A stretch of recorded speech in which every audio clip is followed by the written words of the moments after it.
Memulai kehidupan rumah tangga baru adalah babak baru yang penuh harapan dan tantangan.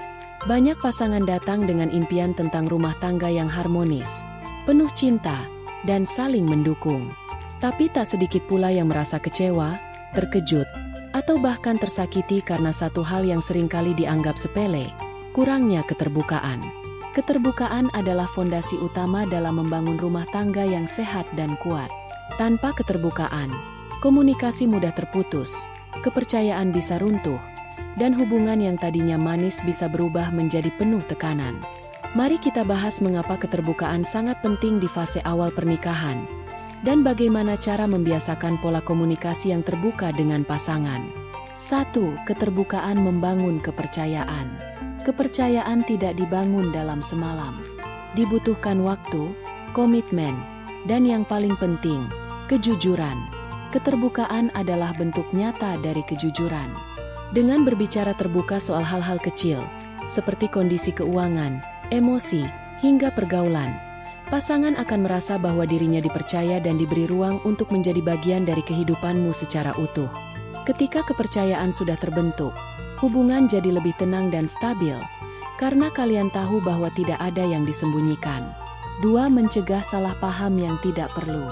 Banyak konflik dalam rumah tangga sebenarnya bukan karena masalah besar, tapi karena kesalahpahaman kecil yang dibiarkan menumpuk. Salah satu penyebab utamanya, tidak terbuka. Contoh sederhana, kamu pulang larut malam karena lembur, tapi tidak memberi kabar. Pasanganmu kesal, lalu kamu merasa tidak dimengerti. Padahal, jika sejak awal terbuka tentang kondisi pekerjaan, hal ini bisa dihindari. Keterbukaan membantu kalian memahami sudut pandang masing-masing dan mencegah asumsi yang salah. 3. Keterbukaan membantu proses adaptasi. Tahun pertama pernikahan adalah masa adaptasi besar-besaran. Dua pribadi yang berbeda kini tinggal serumah, berbagi segalanya, mulai dari tempat tidur sampai urusan tagihan. Dalam masa ini, keterbukaan sangat penting agar proses adaptasi berjalan mulus. Jangan ragu untuk bicara tentang apa yang kamu suka, tidak suka, kebiasaanmu, dan harapanmu dalam kehidupan rumah tangga. Semakin terbuka kalian satu sama lain, semakin cepat kalian bisa menyesuaikan diri dan menemukan pola hidup bersama yang nyaman. 4. Menjadi ruang aman untuk pasangan. Keterbukaan bukan hanya soal bicara jujur, tapi juga menciptakan ruang aman untuk pasangan bisa menjadi dirinya sendiri. Rumah tangga yang terbuka adalah tempat di mana pasangan bisa curhat tanpa takut dihakimi, bisa mengungkapkan ketakutan atau kegagalannya tanpa malu, dan bisa mengekspresikan cinta atau frustrasi tanpa merasa terancam. Jika kalian bisa saling terbuka tanpa rasa takut, maka hubungan itu akan tumbuh menjadi tempat pulang yang penuh kedamaian. 5. Membantu menyelesaikan masalah lebih cepat. Masalah dalam rumah tangga tidak bisa dihindari. Tapi masalah yang dihadapi dengan keterbukaan akan jauh lebih mudah diselesaikan.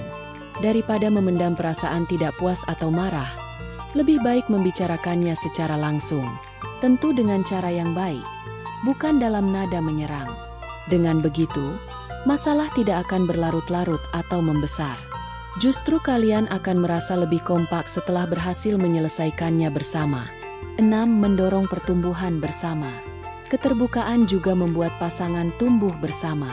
Ketika kamu jujur tentang impian, rencana hidup, bahkan ketakutan dan kelemahanmu, pasangan jadi bisa mendukungmu secara nyata. Begitu juga sebaliknya.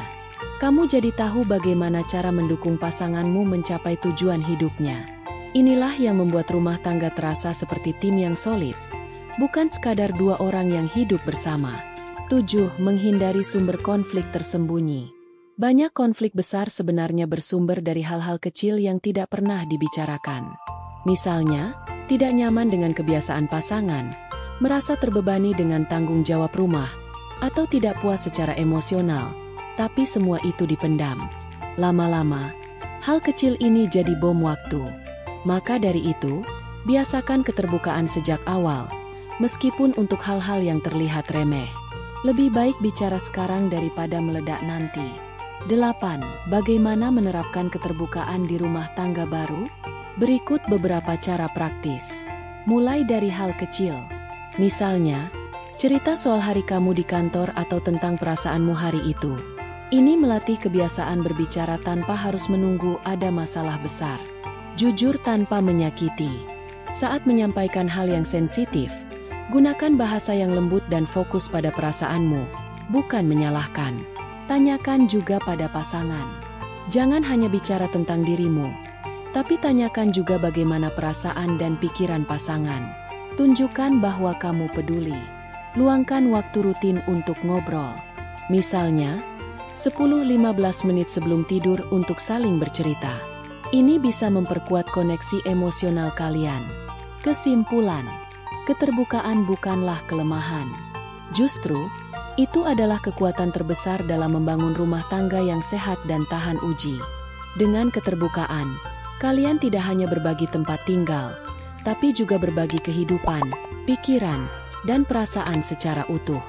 Jadi, jika kamu baru memulai kehidupan rumah tangga, jangan ragu untuk mulai membuka diri.